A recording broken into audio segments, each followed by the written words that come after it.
নমস্কার, প্রণাম ও ভালোবাসা দিয়ে শুরু করছি আমার এই ছোট্ট YouTube channel J news Bangla. আজকে শুরুতেই আমরা নজর রাখবো এই প্রতিবেদনে। বিরাট পদক্ষেপ স্বয়ং মোদির, এসএসসি মামলায় নয়া মোড়। সুপ্রিম কোর্টের রায়ে সাময়িক স্বস্তিতে 26,000 চাকরিহারা আপাতত বহাল রয়েছে তাদের চাকরি। তবে আশঙ্কার মেঘ কাটছে না। গত মাসে কলকাতা হাইকোর্টের রায়ে বাতিল হয়েছিল এসএসসি 2016 সালের গোটা প্যানেল। মঙ্গলবারই হাইকোর্টের রায়ে স্থগিতাদেশ জারি করেছে সুপ্রিম কোর্ট। এরই মাঝে এবার যোগ্যর জন্য বিরাট পদক্ষেপ। আগেই চাকরিহারাদের পাশে দাঁড়িয়ে তাদের আইনি লড়াইয়ে পাশে থাকার আশ্বাস দিয়েছিলেন প্রধানমন্ত্রী নরেন্দ্র মোদী। এবার যোগ্য প্রার্থীদের খুঁজতে এবং তাদের আইনি সহায়তা দিতে পোর্টাল চালু করল গেরুয়া শিবির। বিজেপি তরফে চালু করা হয়েছে একটি হেল্প নাম্বারও। ওই পোর্টালের মাধ্যমে যোগ্যদের আইনি সহায়তা দেওয়া হবে। চাকরি হারানো শিক্ষক এবং শিক্ষাকর্মীরা নিজেদের নাম নথিভুক্ত করতে পারবেন ওই পোর্টালে। তাদেরকে আইনি সাহায্য দেবে বিজেপি। হেল্পলাইন নাম্বারে ফোন করেও সাহায্যের আবেদন করতে পারবেন চাকরিহারারা।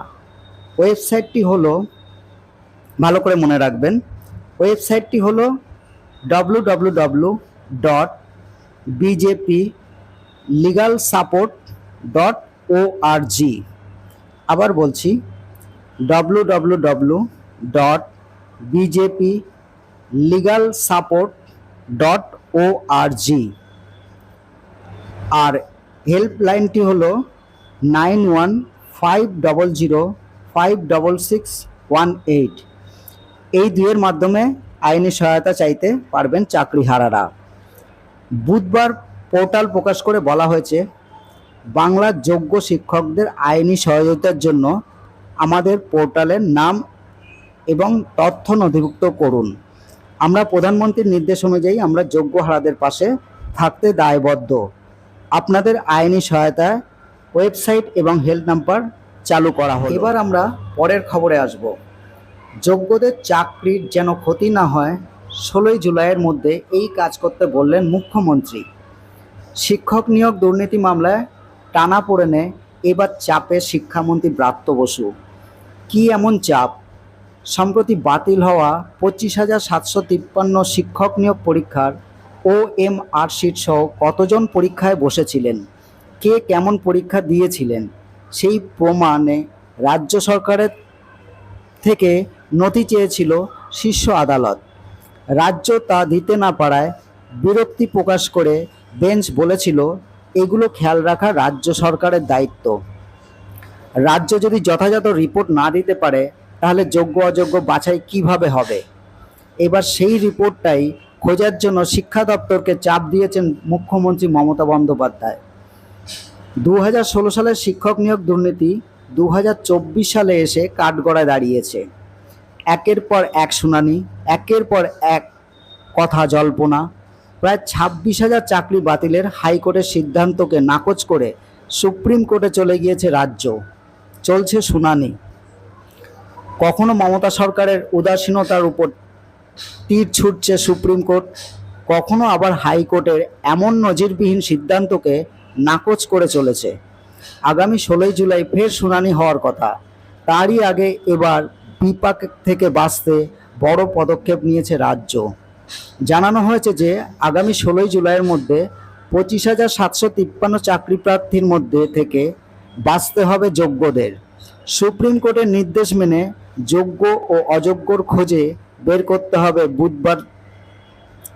করতে বুধবার থেকে লেগে পড়েছে এসএসসি। এবার আসি খেলার খবরে। গোয়েঙ্কার ধমকে বদলে গেল আইপিএলের আবহ। রাহুলের পদত্যাগ কি সময়ের অপেক্ষা? বিপদে লখনৌ। দলের অধিনায়কের সঙ্গে মাঠেই বেশ যুদ্ধংদেহী মেজাজে কথা বলেন মালিক গোয়েঙ্কা। রাহুল তাকে বোঝানোর চেষ্টা করেও পারেননি। বৃহস্পতিবারও রেস হয়ে গেল। রাহুলের অধিনায়ক থাকা নিয়ে প্রশ্নের মুখে। আইপিএল মানেই টাকার পাহাড়। সেখানে মিচেল স্টার্কের মতো কোনো ক্রিকেটার 25 কোটি পেয়ে যান, আবার অনামী ক্রিকেটারও কোটিপতি হয়ে যান। এই টাকা দেন বিভিন্ন মালিকেরা, আর তারাই যে শেষ কথা সেটাই বুঝিয়ে দিলেন সঞ্জীব গোয়েঙ্কা।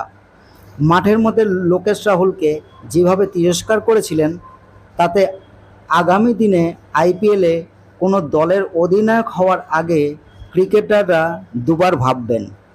বিশেষ করে রাহুলের মতো ক্রিকেটারকে যদি এমনভাবে কথা শুনতে হয়, তাহলে তরুণ ক্রিকেটারদেরকে সাথে কি হতে পারে। সানরাইজার্স হায়দ্রাবাদের বিরুদ্ধে বুধবার ম্যাচ ছিল লখনৌ সুপার জায়ান্টসের। সেই ম্যাচে প্রথম ব্যাট করে 165 রান করেন লোকেশ রাহুলেরা। জবাবে ব্যাট করতে নেমে 9.4 ওভারে জয়ের রান তুলে নেয় হায়দ্রাবাদ। 62 বল বাকি থাকতে 10 উইকেটে ম্যাচ জিতে নেন ট্রেভিস হেড এবং অভিষেক শর্মা। তাদের সেই ব্যাটিং দেখে অবাক ক্রিকেট মহল, কিন্তু গোয়েঙ্কা খুব সহজভাবে এই হার হজম করতে পারেনি।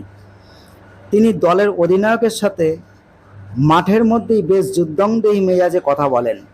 রাহুল তাকে বোঝানোর চেষ্টা করেও পারেননি। বৃহস্পতিবারও তার রেস রয়ে গেল।